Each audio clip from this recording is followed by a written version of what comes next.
창세기 40장. 이 일이 있은 뒤에 이집트 왕의 신하 가운데 두 사람이 이집트 왕에게 미움을 샀습니다. 그들은 왕에게 포도주를 바치던 신하와 빵을 바치던 신하였습니다. 파라오는 포도주를 바치던 신하와 빵을 바치던 신하에게 화를 냈습니다. 그래서 파라오는 그들을 경호대 대장의 집안에 있는 감옥에 집어넣었습니다. 그곳은 바로 요셉이 갇혀있던 감옥이었습니다. 경호대 대장은 요셉에게 두 죄수의 시중을 들게 했습니다. 그들은 얼마 동안 감옥에 갇혀 있었습니다. 어느 날 밤에 이집트 왕에게 포도주를 바치던 신하와 빵을 바치던 신하가 모두 꿈을 꾸었습니다. 그런데 꿈의 내용이 저마다 달랐습니다. 이튿날 아침에 요셉이 그들에게 가보니 그들이 걱정을 하고 있었습니다. 요셉이 파라오의 신하들에게 물었습니다. 오늘따라 왜 이렇게 슬퍼 보입니까? 두 사람이 대답했습니다. 우리 두 사람은 지난밤에 꿈을 꾸었는데 그 꿈이 무슨 꿈인지 풀어줄 사람이 아무도 없다네. 요셉이 그들에게 말했습니다. 꿈의 뜻을 풀어줄 분은 하나님 이외에는 없습니다. 저에게 그 꿈 이야기를 해주십시오. 그러자 왕에게 포도주를 바치던 사람이 요셉에게 꿈 이야기를 해주었습니다.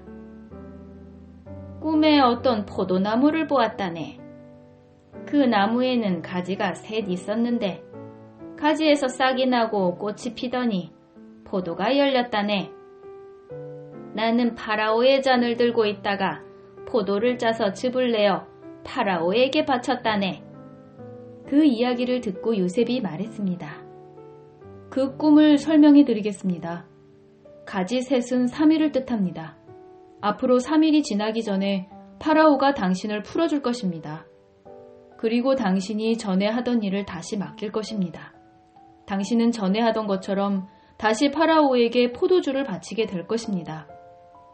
풀려나시게 되면 저를 기억해 주십시오.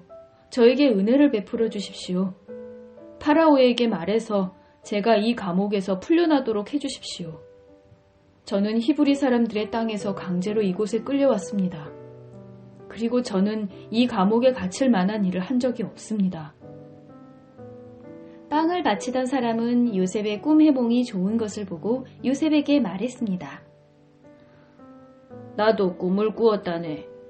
내 머리 위에 빵이 담긴 바구니 3개가 있는 꿈을 꾸었다네. 가장 위에 있는 바구니에는 파라오에게 바칠 온갖 빵들이 있었다네. 그런데 새들이 내 머리 위에 있는 바구니 속의 음식을 먹었다네. 요셉이 대답했습니다. 그 꿈을 설명해 드리겠습니다. 새 바구니는 3일을 뜻합니다. 앞으로 3일이 지나기 전에 파라오가 당신의 머리를 베어버릴 것입니다. 파라오는 당신의 시체를 장대 위에 매달 것입니다. 그래서 새들이 당신의 시체를 쪼아 먹을 것입니다. 그로부터 3일 뒤는 파라오의 생일이었습니다. 그래서 파라오는 모든 신하들을 위해 잔치를 베풀었습니다. 그는 신하들 앞에서 포도주를 바치던 신하와 빵을 바치던 신하를 감옥에서 불러냈습니다. 파라오는 포도주를 바치던 신하에게 옛날에 하던 일을 다시 맡겼습니다. 그래서 그 신하는 다시 파라오의 손에 포도주 잔을 바칠 수 있게 되었습니다. 하지만 빵을 바치던 신하는 장대에 매달렸습니다. 모든 일이 요셉이 말한 대로 이루어졌습니다. 그러나 포도주를 바치던 신하는 요셉을 기억하지 못했습니다. 그는 요셉을 잊고 말았습니다.